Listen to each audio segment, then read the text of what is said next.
Welcome to the ANEW Insight Podcast, empowering and inspiring your journey to optimal health. Hosted by Dr. Supatra Tovar, clinical psychologist, registered dietitian, fitness expert, and author of Deprogram Diet Culture. Rethink your relationship with food, heal your mind, and live a diet-free life. I follow my guests' journey to optimal health, providing you with the keys to unlock your own wellness path.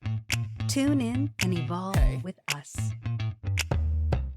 Welcome back to the ANEW Insight Podcast. We are back for the second half of this interview with plant-based facilitator Guy Borgford. Guy gave us some invaluable insight into his inspiration to explore and practice plant-based medicinal healing. We cannot wait to learn more. Thanks for coming back, Guy. Thank you for having me again. I appreciate it. Yay. So we spoke a lot, I think just scratched the surface in terms of how meditation and how exploration with plant-based medicine can help to open and alter your consciousness and help you to tap into the highest part of yourself and the greater consciousness of the universe, essentially. Give us a picture of what you experienced. How has exploring in this realm changed you fundamentally? Yeah. So, starting back when I was a kid, and there was a few times where I had these really big experiences, primarily with mushrooms. And I still remember some of them, but let's fast forward to a few years ago, prior or just after I started meditating. And my first ayahuasca experience, I had already had this Kundalini awakening, but I still hadn't kind of integrated because I didn't know really what was going on. Mm-hmm. So I was still carrying on with my usual shenanigans. And, I mentioned, and I think in our last discussion, I lived a pretty fast-paced life. Mm-hmm. I was hanging out with a younger crowd because I was dating someone quite a bit younger than me. And it was really the order of the day was just partying. And I binge drank, we'd go on vacation and we would just party our faces off. I was using cocaine quite regularly. Smoking cigarettes, just on a fast track to an early death, quite honestly. And after my first ayahuasca experience, Mother Ayahuasca is what, we call her in the circles. And she said, no more cocaine and no more cigarettes. You're done. And I never touched it again. And just like that, I'm done. And then through that, I started really kind of digging with the mushroom. And my intention in working with mushrooms was quite often what's next. I was like, I'd throw it out to the mushroom. And when we set intentions, that's kind of what we're kind of looking for to get from the medicine, whether it's guidance or healing or, releasing blockages, whatever it may be. I quite often use this what's next because that in itself is kind of an act of surrender and surrender is what we want to do with some medicine. We always want to just surrender and release control and allow the medicine to show us what we need to learn. Mm-hmm. So this intention of what's next, I was sitting with the mushroom.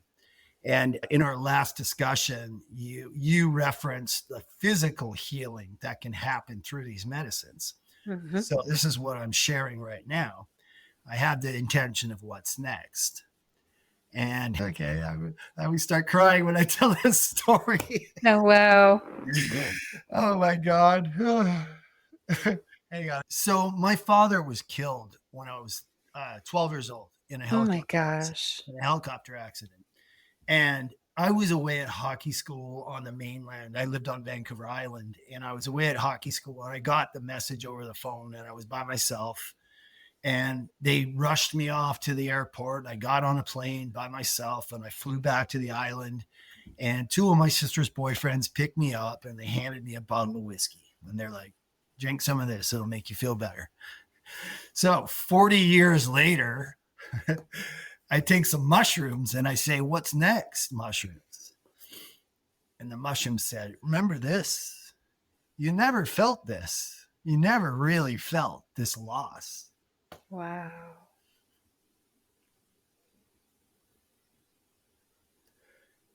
It was intense. It was intense. And it came out like a dam breaking open, like just, and just the wailing and the sobbing and that just, man, it was the saddest thing. And so beautiful. So beautiful. So I had this little asthma condition. And it was getting to the point where I'd go hiking in any kind of little hills or anything. I'd have to stop all the time. And, and granted, I smoked a lot of cannabis back then and everything. But 2 weeks later or so after this experience, I realized my asthma was gone. Wow. It was just gone. And I'd like walking up hills, no problem, no short of breath, just like no inhalers. And, they say that our breath is connected to our emotional world. And this was clearly, this asthma was a blockage because the asthma came up right after my dad's death. Like I didn't realize it. But when I looked back, I went, oh, yeah, I remember that's when it came up. Wow. I never really expressed that grief. And that's one of the things these medicines are so good at is expressing grief and allowing stuff to flow. That's how we are engineered. Yes. Beautiful human suits is like, get it out. You look at animals, right? When they experience some kind of stress, how they shake it out. So that was the shakeout. And yeah, I've had lots of those since, and they continue to happen. As I sit with medicines right now, I've been really focused on working with ayahuasca, and the other ones are not so important. But through ayahuasca, I stopped smoking cannabis back in September, and I was a regular user and have been my entire life. But cannabis for me was just an excuse. It was just an excuse to not do what I needed to do. I live up here in the mountains in beautiful nature, and there's nothing, in my opinion, nothing better than, have a couple puffs of cannabis and get out in nature, and everything's just so beautiful and lovely. But I used it as an excuse to not do what I needed to do to align with my purpose and why I'm here in this human experience. And so Mother Ayahuasca again says, hey, cannabis, not to say you got to quit it forever, but you got to lay off it. As long as you're working with me, no more. And so, yeah, I haven't touched cannabis since September, which is for me is a big deal. Wow. So, yeah. Can you explain to our listeners who might not have had any experience in this or really don't know, and I kind of have had that like dark view of these types of medicines, how they help you? Like, what is the scientific underpinnings of something like ayahuasca? Why is it helpful in terms of facilitating healing, especially mental health healing? Yeah, I think that's a really loaded, complex question. I think it varies for everyone, but some of the kind of core tenets of the container of these medicines include feeling safe. And that's why having a container where you feel safe to be vulnerable, to let go, to relinquish control, and to allow yourself to access these higher realms of understanding. So I think that's one. From a physical perspective, the science is out with entheogens and psychedelics that they create neurogenesis. So, and new neural pathways. They create new neural connections. I always say these medicines are like a hardware upgrade where, from a computer perspective, my background in consulting comes in here. We get a shiny new computer. Yeah, you're going to run Windows 95 on that? No, you're going to get the latest operating system. Windows 95 was bad, by the way. So bad. That's Yeah, why I'm laughing. yeah, yeah. But you're going to get new software, and so the software upgrade is the integration work. Is we get all these new neural pathways, new connectors. We get these insights and these epiphanies about, oh, I need to do this. Oh, this is why I function that way. This is why I have this conflicts in these types of situations. You get all this understanding. The integration is the software upgrade. It's where you actually got to now start operating from that new understanding. And it takes work. That's why everybody says it in this space. It's not a magic pill. It takes work. But this opens the door. The medicine opens the door and shows you how you can change. You still got to do the changing. And so anybody who thinks it's just like, oh, I'm going to sit with mushrooms and all my problems will go away. Yeah, I wish it was that easy, but it can lead to profound healing and profound expansion and understanding. I think from what I'm gathering, it helps you actually face a lot of things that you may have tried to dissociate from or suppress. Yes. I think that that's our culture. I think that we are, buck up camper, pull yourselves up by your bootstraps, boys don't cry. We have all sorts of messaging that tells us that we need to suppress our emotions or put them away somewhere or not face them. And in that suppression, that's where we see a lot of mental health difficulties, but also physical health tends to correlate with the suppression of these traumatic incidences. There's a really amazing author called Carolyn, I think you say Mays, it's spelled Myss. She's a medical intuitive. She's like someone that doctors like, she's completely validated, somebody doctors call upon, and they'll describe the patient. She doesn't even have to have the patient in front of her, and she knows what's wrong with them based off of the description. Wow. And she's written a couple books, and she's really amazing. But that's what kind of opened my eyes to the physical presentation of illness, why it might start to form in somebody and not in somebody else. Somebody can be a smoker forever and not develop lung cancer, while others do, and what could be the emotional causes for these disease states as well. And you can see the correlation, like you said, with you developed asthma right after, your father sadly passed. And that was trapped energy in your body that was never released. You That's suppressed with alcohol. You kind of tapped out, zoned out, and it stayed in the body. And once you actually faced it, it dissipated, which I just think is like, I just think it's magical. I think it's amazing. And I think that, if more people were open just to facing what they've gone through, they would be able to release that trapped energy in their body.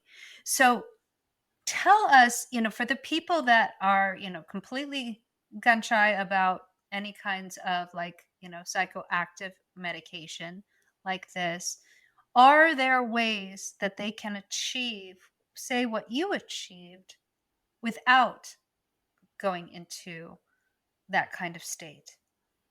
Absolutely. Plant medicine, they're just tools to access these higher states of consciousness. There's a million different ways to get there. We already talked about meditation. That is my number one go-to recommendation. Mindfulness, conscious awareness, to be present, to be really practice presence as in a day-to-day. Tune in. What is my body? Why am I getting all upset? What does my body feel like? Gee, I'm feeling anxious. What does that feel like? My chest is tight. My breathing. Pulling out of our head and into our body and listening to our body and understanding what our body is telling us in the present moment. Things like sensory deprivation. We live in an overstimulated world. To kind of start tuning some of that out, getting off news cycles, getting off social media. Don't play video games. Like, turn down the music. Like, just, settle everything down and getting in. Our central nervous systems have been hijacked, where everything just keeps getting louder and louder and louder as the competition for our attention becomes more increased. And Mhm. it's like, let's just opt out. So Mhm. that's a good way. Getting into creative expression, writing, right? Journaling, art, any kind of art. If you say I'm not artistic, like getting into and things like gardening and connecting with nature and plants and getting into nurturing other life forms. There's Mhm. all these different ways, but it requires us to go within.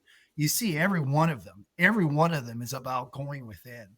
Mhm. And once we go within, then we can start connecting with the real world. And the real world is about life. The real Mhm. world is about love. It's Mhm. not about us entertaining our little monkey minds and forgetting about certain things in certain ways. It's about really being present. And, all of these tools, plant medicines aren't for everyone.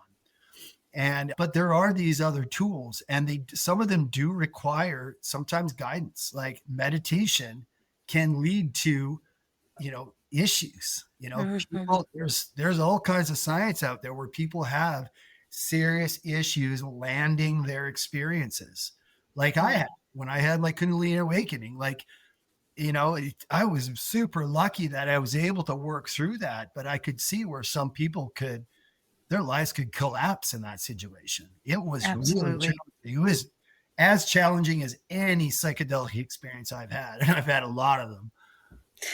This may be a more philosophical or maybe even systemic question, but why do you think we have evolved to date to really distract ourselves or to be caught in news cycles?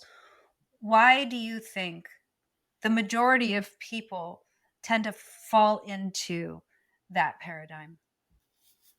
I mean, I'm not going to get into conspiracy theories because I'm not a conspiracy theorist, but I believe that our attention and our central nervous systems have been hijacked by those who make money off us as consumers.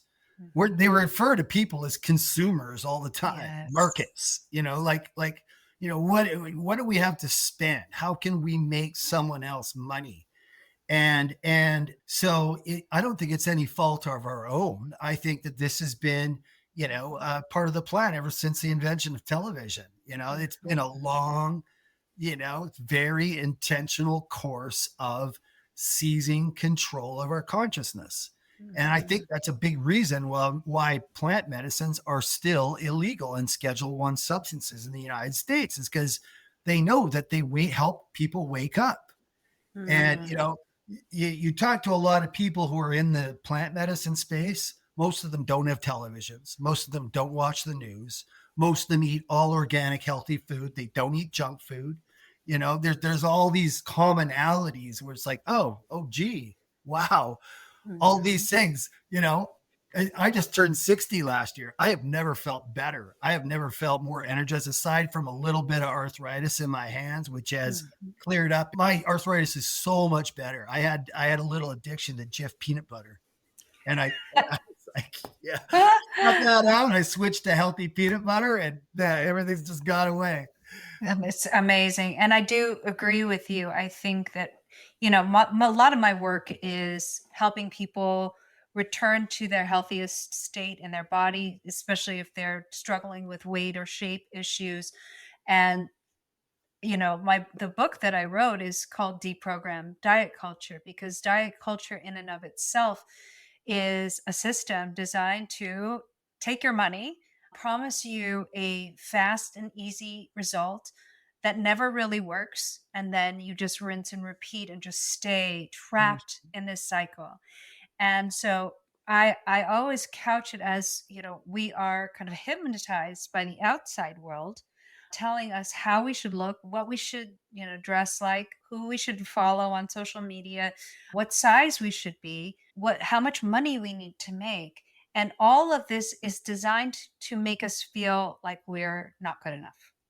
And Totally. that is the primary driver behind advertising. I Oh, don't have that. So if I go buy that, maybe I can get that.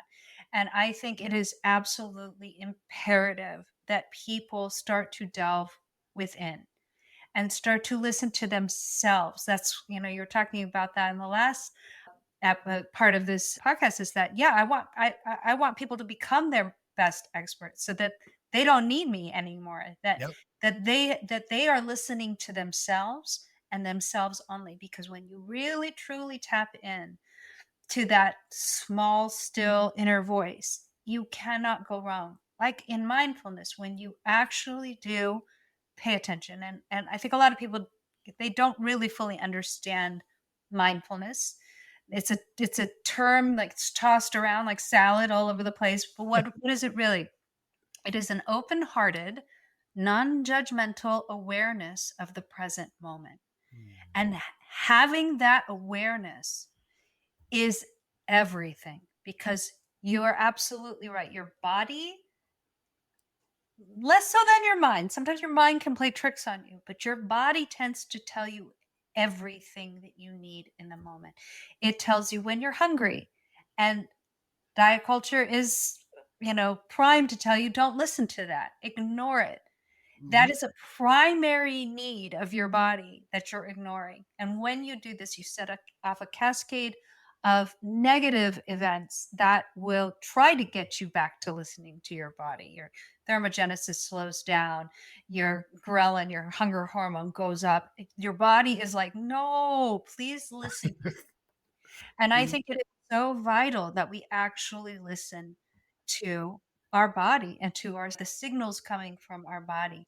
So Yeah. you have provided so many different ways that people can access and listen to their body: gardening, mindfulness, meditation, using plant-based medicine, going out into nature, and Mhm. just tapping into your creativity. And tell me, for you, when you are helping and leading people, whether it's through plant-based medicine or through meditation, where are you guiding them toward? What are Mhm. you facilitating exactly? That's such a good question. Such a good question. I would say it is leading them towards that which they already know but have forgotten. Mm. And it's through their own path of direct experience that we get to these points where we get back on the path of why we're here. And it's all through direct experience. I'm always like, hey, no one can teach this stuff. You can guide people, you can give people, tips and stuff like that. But anytime anybody says, oh, I can get you here, I usually call bullshit. I'm just like, I'm sorry, but this is all of us. We all have this ability. All of us, we're the same beautiful stardust. And we all have the Mhm. ability to get on a path that is aligned with purpose, and that where we live these lives honoring these human suits, these amazing carbon machines, right? Mhm. I mean, I always think about the human body and all the different, like, it's so amazing, right? And Mhm. when you have that respect and that honoring of your body, you're not going to shovel junk into your body. You're not going to smoke cigarettes, do bumps of coke off a toilet. You're going Mhm. to honor that body, and you're Mhm. going to treat it like the divine miracle that it is. And I Mhm. tell you, and then you start treating the world around you in the same way, that everything is divine energy, everything is consciousness. And all of a sudden, like, goodbye competition, goodbye, resentment, and all these things, these conflicting energies that we put out and take in, it all dissipates. And it all Mhm. kind of comes down to this mindful practice of presence, of, as you said, an open heart, Yes. and that awareness of, like, oh wow, like, everything is me, I am everything. And you stop in your tracks, and Mhm. you honor just being. Would you say that everyone's purpose, truly, when you really funnel it down, is connection? and awareness of our connection? Mhm. Well, this is what I say. And of course, everybody's open to their own thing, their own saying, their own interpretation. But what I say, I believe that everybody's purpose is to remember who they are and live that truth in the present moment. Mhm. Practice living that truth in the present moment.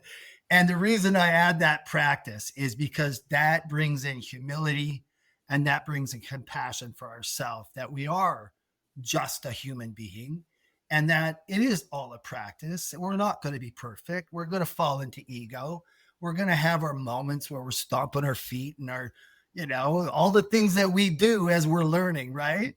Mhm. But I think in like framing everything as a practice is so important because it does bring in humility and compassion and Mhm. understanding that it's a never ending process. It's a never ending practice. There's no prime time or anything.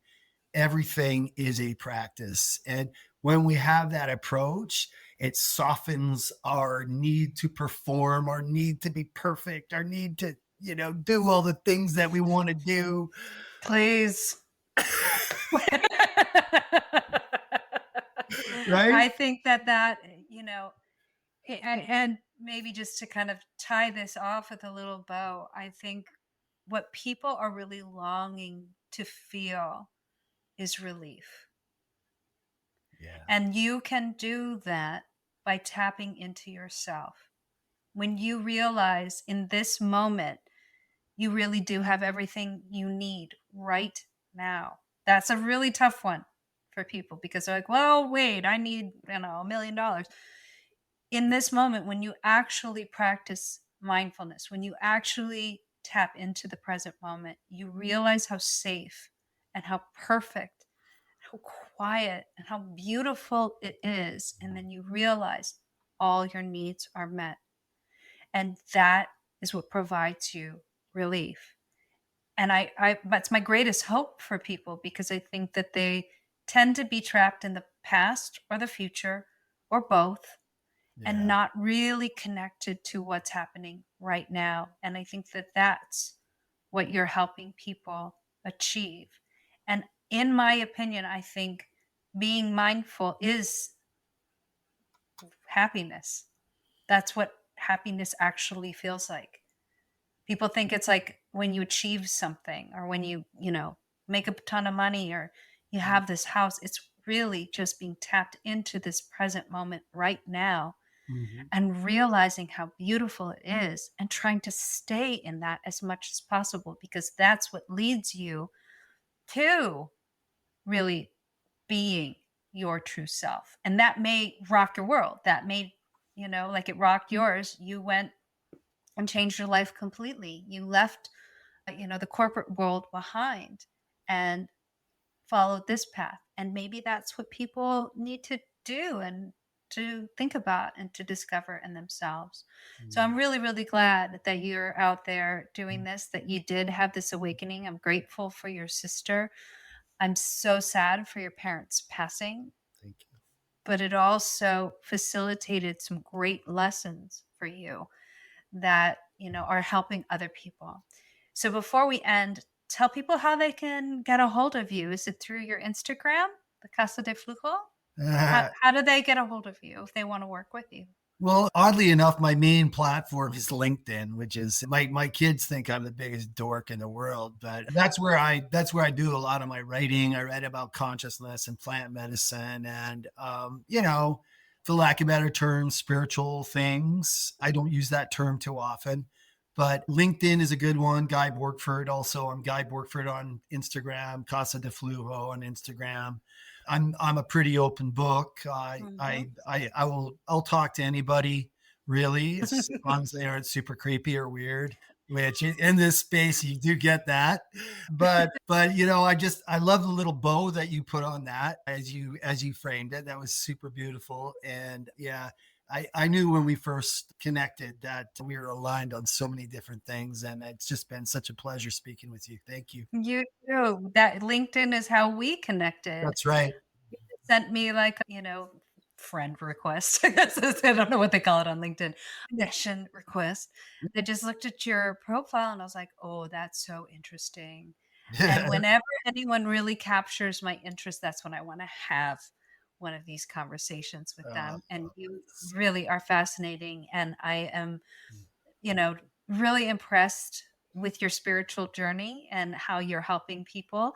And I hope people have, learned something today, that we don't have to have this stigma on plant-based medicines. We don't have to, have this stereotype in our minds. We can look at them with fresh eyes. And you're seeing this more and more in the psychological community, the use of microdosing with mushrooms, with ketamine therapy, things like that as pathways. And I think that's what people need. They need options. We don't have to necessarily follow the pharmaceutical route. We don't have to follow, what's prescribed to us by society. We can really explore these things. And that's the point of this podcast as well. So thank you so much, Guy. And I know we're going to have more conversations in the future. I This is sure just hope so. I sure hope so. What a pleasure. Thank you for doing this. Thank you for having me on. Yes. Honored and humbled and grateful. Thank you. Thank you. Absolutely. Absolutely. Anytime.